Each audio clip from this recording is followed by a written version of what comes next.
കൂട്ടുകാർക്ക് നല്ലൊരു രാത്രി ആശംസിച്ചുകൊണ്ട് മാമ്പഴത്തിന്റെ പുതിയ വീഡിയോയിലേക്ക് സ്വാഗതം. ആദ്യമായിട്ട് കാണുന്നവരാണെങ്കിൽ ചാനൽ ഇഷ്ടപ്പെട്ട ഒന്ന് സബ്സ്ക്രൈബ് ചെയ്യാൻ മറക്കരുതേ. അതോടൊപ്പം തന്നെ കണ്ടുകൊണ്ടിരിക്കുന്ന എല്ലാവരുടെ സപ്പോർട്ടിലേക്കും തുടർന്നും പ്രതീക്ഷയുണ്ട്. നമുക്ക് നേരെ നയനയുടെയും ആദർശിന്റെയും ഒക്കെ നാളത്തെ ഒരു അടിപൊളി പ്രമോ വിശേഷത്തിലേക്ക് അങ്ങോട്ട് പോയാലോ.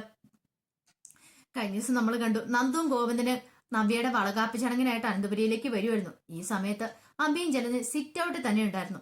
നന്ദുവിനെയും ഗോവിന്ദനും കണ്ടപ്പത്തിനും ഉണ്ടല്ലോ, കുറെ കവറൊക്കെ ആയിട്ടാണല്ലോ വന്നിരിക്കുന്നേ. അപ്പൊ ഇത് കേട്ടപ്പത്തിന് അഭി പറഞ്ഞു, കവറിനകത്തൊക്കെ എന്താ സ്വർണ്ണമാണോ എന്ന് ചോദിക്കുകയാണ്. നന്ദുവിനും ഗോവിന്ദനും മൊത്തടിയേറ്റോലെ ഇപ്പൊ എന്തേലും പറയാൻ പറ്റുമോ? ഒന്നും പറയാൻ പറ്റില്ല. ഇത് കേട്ടുമ്പോ ജലജ പിന്നെ സ്വർണം അതിനകത്ത് വല്ല കടയിൽ നിന്ന് മേടിച്ചിരുന്ന കുറച്ച് പലഹാരമായിരിക്കും എന്ന് പറയാണ്. അപ്പൊ നന്ദു പറഞ്ഞു, കടയിൽ നിന്ന് മേടിച്ചതാ, ഞങ്ങൾ ഉണ്ടാക്കിയതാന്ന് പറയാം. ഇനിയിപ്പൊ അത് പറഞ്ഞാൽ മതിയല്ലോ, ഉണ്ടാക്കിയതാന്ന് പറഞ്ഞിട്ട് കടയിൽ നിന്ന് മേടിച്ചാന്ന് പറഞ്ഞ് കൊണ്ടുവരാലോ എന്നൊക്കെ പറയാണ്. അപ്പൊ കനക അങ്ങോട്ട് വരുന്നേ. കനക വന്നിട്ട് ചെല്ല, നിങ്ങൾ വന്നിട്ട് ഇവിടെ നിൽക്കുവാണോ, അകത്തേക്ക് വരുന്നില്ലേ എന്ന് ചോദിക്കുകയാണ്. വാ അകത്തേക്ക് വന്നും പറഞ്ഞിട്ട് ഗോവിന്ദനെ നന്ദുവിനെ വിളിച്ചിട്ട് അങ്ങോട്ട് അകത്തേക്ക് പോവാണ്. ഈ സമയത്ത് അബിയോട് ചിലച്ച് പറഞ്ഞു, എന്റെ പൊന്നബി, ഇങ്ങനെ ഒരു കുടുംബത്തിൽ നിന്നാണല്ലോ നിനക്ക് കിട്ടിയ ബന്ധം, കൊള്ളാൻ നല്ല അടിപൊളി ബന്ധവാ. എത്രയും പെട്ടെന്ന് അവളെ ഈ വീട്ടിൽ നിന്ന് തുരുത്തില്ലെങ്കിൽ ഇനി നമ്മളിവിടെ ജീവിച്ചിരുന്നിട്ട് കാര്യമില്ലടാ. കണ്ടില്ലേ, നമ്മൾ ഇത്രയൊക്കെ പറഞ്ഞിട്ടും യാതൊരു ഉളുപ്പുണ്ടോന്ന് ചോദിക്കേ, കേറി പോയേക്കുന്ന കണ്ടില്ലേന്ന് ചോദിക്കുകയാണ്. ബാക്കി സാധാരണക്കാരാണെങ്കിൽ എന്തെങ്കിലും ഒരു നാണം ഉള്ളവരാണെങ്കിൽ ഇങ്ങനെ കയ്യും വീശി വരുമോ, കുറച്ച് പലഹാരം വെച്ച് കെട്ടിക്കൊണ്ട് വന്നേക്കുന്നു എന്നൊക്കെ അബിയോട് പറയണം. അബി പറഞ്ഞു, എത്രയും പെട്ടെന്ന് അവൾ ഇവിടുന്ന് പുറത്താക്കണമേ, ഇനി അവൾ ഇവിടെ നിന്നിട്ടുണ്ടെങ്കിൽ ശരിയാവത്തില്ല എന്ന് പറയുന്നുണ്ട്. അമ്മ എന്തേലും ഒന്ന് ചെയ്തേ പറ്റുള്ളൂ എന്ന് പറയാം. ഇനിയിപ്പൊ എന്ത് ചെയ്യാനാ, ഈ അവസാന നിമിഷത്തില് എന്ത് ചെയ്യാനാടാ, വളകാപ്പ് ചടങ്ങ് കഴിഞ്ഞിട്ടുണ്ടെങ്കിൽ അവളെയും കൊണ്ട് അങ്ങോട്ട് പോകും, അവളുടെ വീട്ടിലേക്ക് പോകും, പിന്നെ നമ്മൾ ഉദ്ദേശിച്ച കാര്യങ്ങളൊക്കെ നടക്കില്ല എന്ന് പറയാണ്. പിന്നീട് നന്ദുവിനെയും കൂട്ടിക്കൊണ്ട് നയനയും കനയും കൂടെ നവ്യയുടെ അടുത്തേക്ക് ചെല്ലണം. അപ്പൊ നവ്യ ഒരുക്കൊണ്ടിരിക്കുക. അപ്പം കനക ഇതായിട്ട് ഒരുക്കൊന്നും കഴിഞ്ഞില്ല എന്ന് ചോദിക്കുകയാണ്. ഇല്ല, ഇപ്പൊ തന്നെ കഴിയുമെന്ന് പറയണം. നവ്യനെ കണ്ടപ്പം സുന്ദരി ആയിട്ടുണ്ട്, രണ്ടു കുടുംബത്തിൽ ആദ്യമായിട്ടുണ്ടാകുന്ന പേരക്കുഞ്ഞല്ലേ എന്ന് പറയണേ. ഇപ്പൊ നന്ദു പറഞ്ഞു, ശരിയാ, കാരണം നന്ദുവിന് മുമ്പുണ്ടായിരുന്ന ആ ദേഷ്യങ്ങളൊക്കെ നന്ദുവിന് ഉള്ളിൽ നിന്ന് പോയിട്ടുണ്ടായിരുന്നു.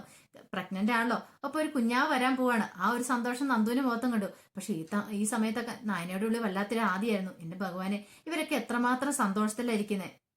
പക്ഷെ സത്യങ്ങളൊക്കെ അറിഞ്ഞു കഴിയുമ്പോൾ ഇവരൊക്കെ എന്ത് ചെയ്യും? എല്ലാവരുടെയും മുന്നിൽ നാണം കെടുവല്ലോ. പ്രത്യേകിച്ച് പോലെ നന്ദുവിനാണെങ്കിൽ ഇങ്ങനെ കാണിക്കുന്നതിന് ഇഷ്ടമില്ലാത്ത കാര്യമാണ്. അപ്പൊ നന്ദുവൊക്കെ അറിഞ്ഞിട്ട് എന്തായിരിക്കും അവളുടെ അവസ്ഥ, ആ ഒരു ചിന്തയൊക്കെ നയനയുടെ ഉള്ളിലുണ്ടാകുന്നുണ്ട്.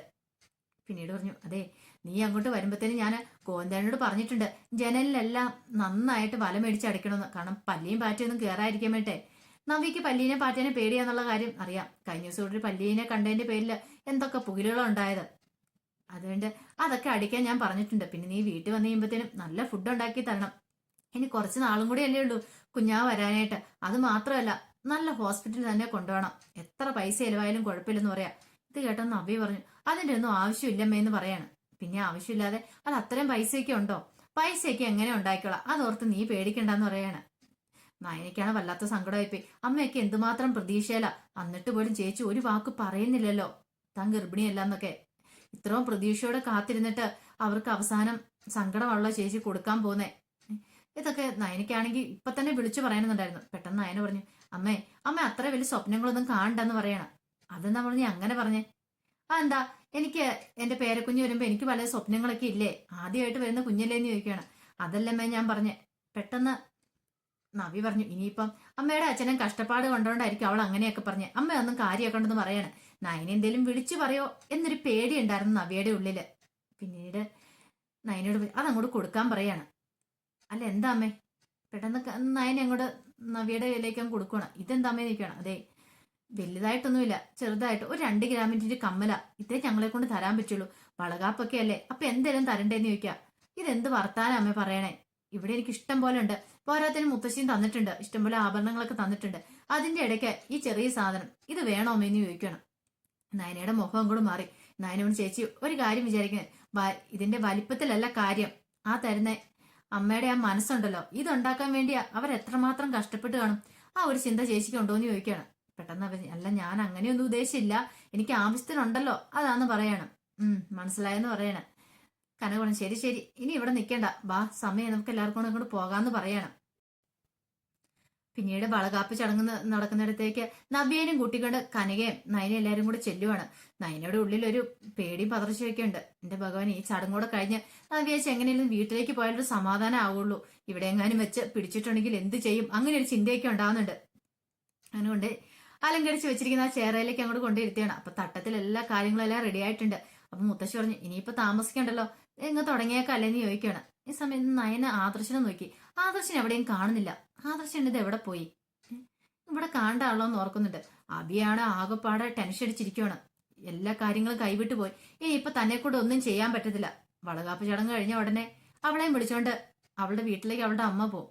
പിന്നെ അവള് പ്രസവിച്ച് കുഞ്ഞിനെയും കൊണ്ടായിരിക്കും ഇങ്ങോട്ട് വരുന്നേ. അനിയിപ്പൊ എന്ത് ചെയ്യും എന്റെ ഭഗവാനെ, നീ എന്തോലും ഒരു വഴി കാണിച്ചാന്ന് പറഞ്ഞിട്ട് അബി ഇരുന്ന് പ്രാർത്ഥിച്ചുകൊണ്ടിരിക്കുകയാണ്. അപ്പൊ മുത്തശ്ശി പറഞ്ഞു, ഇനിയിപ്പൊ സമയം കളയണ്ട, അങ്ങ് ചടങ്ങ് തുടങ്ങിയേക്കാന്ന് പറയണം. പിന്നീട് കനികയോട് പറഞ്ഞു, എന്തേ തടത്തിലിരിക്കുന്ന മാല എടുത്ത് അവളുടെ കഴുത്തിലേക്ക് ഇട്ടു കൊടുക്കാൻ പറയണം. അല്ല, അത് ഞാനല്ല, മുത്തശ്ശി ചെയ്യുന്ന അതിന്റെ ശരിയെന്ന് പറയണം. ഈ വീട്ടിലെ മൂത്തയാളല്ലേ, അപ്പൊ മുത്തശ്ശി ചെയ്താൽ അതിന്റെ ഐശ്വര്യങ്ങളൊക്കെ ഉണ്ടാവുള്ളൂ എന്ന് പറയണം. പിന്നീട് മുത്തശ്ശി നവിയുടെ കഴുത്തിലേക്ക് ആ മാലയൊക്കെ എടുത്ത് ഇടുവാണ്. അതിനുശേഷം മുത്തശ്ശൻ വിളിച്ച, അബി നീ ഇതന്നെ അവിടെ പോയിരിക്കുന്നു, ഇങ്ങോട്ട് വാടാന്ന് പറയണം. അബിക്കാണെങ്കിൽ പോണോ വേണ്ടയോ എന്ത് ചെയ്യണം നടത്തിലൊരു അവസ്ഥയായിപ്പോയി. അപ്പം ജലജേനെ നോക്കുമ്പോൾ ജലജേനം കാണുന്നില്ല. ഈ അമ്മ ഇത് എവിടെ പോയിരിക്കുവാ ഈ അവസ്ഥയില്. എന്റെ ദൈവം, അതങ്ങനെയാണല്ലോ എന്നോർത്ത് അബിയാണെങ്കിൽ അങ്ങോട്ട് ചെല്ലുവാണ്. ഇങ്ങ് ചേർന്ന് നിൽക്കടാന്ന് പറയണം. അപ്പൊ അബിനെയും കൂടെ അടുത്ത് വിളിച്ചിരുത്തുക.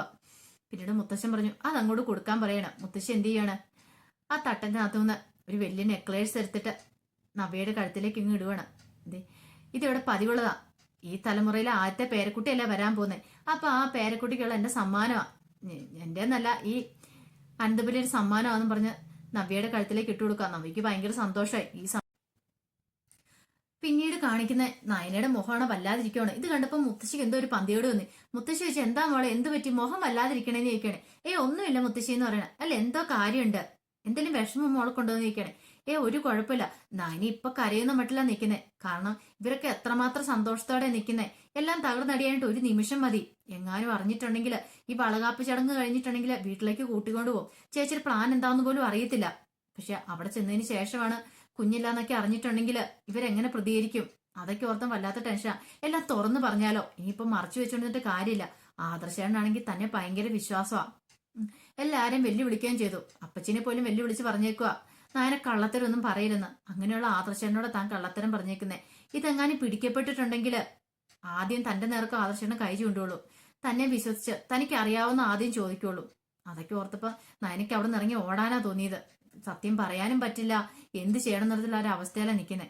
നവ്യക്ക് തോന്നി ഇവൾ എന്തായാലും ഇനി വിളിച്ചു പറയാന്നൊരു ചിന്ത നവ്യയുടെ ഉള്ളിൽ ഉണ്ടാകുന്നുണ്ട്. നവ്യ പെട്ടെന്ന് നയനെ തോണ്ടിട്ട് ചോദിച്ചു, നിന്റെ മുഖം എന്താ ഇങ്ങനെ ഇരിക്കണേന്ന് ഇരിക്കണേ. പെട്ടെന്ന് നയന ഒന്നുമില്ലാതെ പെട്ടെന്ന് നേരെ അങ്ങോട്ട് നിൽക്കുകയാണ്. മുത്തശ്ശി ചോദിച്ചു, അല്ല ആദർശനെ കണ്ടില്ലോ, ആദർശ് എന്തേന്ന് ചോദിക്കണം. അപ്പോഴെല്ലാരും നോക്കുന്നേ. അപ്പൊ ദേവേനെ അപ്പോഴാണ് നോക്കുന്നത്. ആദർശനെ കണ്ടില്ല, അവൻ ഇത് എങ്ങോട്ട് പോയി ഈ സമയത്ത്. പെട്ടെന്ന് നയന പറഞ്ഞു, ആദർശാണ്ട മുറിയിലേക്ക് കണ്ട് പോയെന്ന് തോന്നേ, ഇപ്പൊ വരും മുത്തശ്ശി എന്ന് പറയണം. ശരിയാ, നമുക്ക് ചടങ്ങുകളൊക്കെ തുടങ്ങാന്ന് പറഞ്ഞിട്ട് അങ്ങനെ ചടങ്ങുകളൊക്കെ അങ്ങോട്ട് ആരംഭിക്കുകയാണ്. ഈ സമയത്താണ് ആദർശ് അങ്ങോട്ട് വരുന്നത്. ആദർശ് അങ്ങോട്ട് വന്ന് നിർത്താനും പറഞ്ഞിട്ട് അങ്ങോട്ട് കയറി വരുന്നേ. ഈ ഒരു ശബ്ദം കേട്ട് എല്ലാവരും ഞെട്ടിത്തെറിച്ച് വയ്ക്കുക. ആദർശ് മാത്രമല്ല, പുറകെ ജലജയുണ്ട്. ആദർശ് ഇങ്ങ് വന്നിട്ട് അവിടെ ഇരിക്കുന്ന തട്ടമൊക്കെ വലിച്ചൊരൊറ്റ ഏറ് കൊടുക്കുകയാണ്. മുത്തശ്ശൻ മറ്റൊന്ന് വന്നിട്ട് ചോദിച്ചു, നീ ഇതെന്ത് പരിപാടിയാ കാണിക്കുന്നത്, എന്താടാ കാണിക്കുകയെന്ന് ചോദിച്ചുകൊണ്ട് ആദർശിന്റെ അടുത്തേക്ക് അങ്ങോട്ട് ചെല്ലുവാണ്. അബിക്ക് മനസ്സിലായി എന്തോ ഒരു കുഴപ്പം ഉണ്ടായിട്ടുണ്ട്. അമ്മ ഒരു പക്ഷെ എന്തേലും പണി പറ്റിച്ചിട്ടുണ്ടോ ഇത് മുടക്കാനായിട്ട്. അങ്ങനെ ഒരു ചെറിയ ചിന്തകളൊക്കെ അബിയുടെ ഉള്ളിലും ഉണ്ടാകുന്നുണ്ട്. ഇത് കണ്ടു കഴിഞ്ഞപ്പോഴത്തേനും നയനയ്ക്ക് ഒരു കാര്യം മനസ്സിലായി. കാര്യം ഒരു തീരുമാനമെന്ന്. ആദർശം ഒരു പക്ഷെ കാര്യങ്ങളൊക്കെ അറിഞ്ഞു കാണുമായിരിക്കും. അതോർത്ത് എന്ത് ചെയ്യണം എന്നറിയാൻ നയന ഞെട്ടിത്തെറിച്ച് നിൽക്കുക. അപ്പൊ അതിന്റെ വിശേഷങ്ങളൊക്കെയാണ് നാളെ കാണാൻ പോകുന്നത്. അപ്പൊ ഫുൾ വിശേഷങ്ങളായിട്ട് നാളെ രാവിലെ തന്നെ വരും കേട്ടോ. മറക്കാതെ എല്ലാവരും കയറി കാണണം കേട്ടോ. ഒരിക്കൽ കൂടി എല്ലാവർക്കും നല്ലൊരു രാത്രി ആശംസിച്ചാണ് നിർത്തുന്നു. നന്ദി.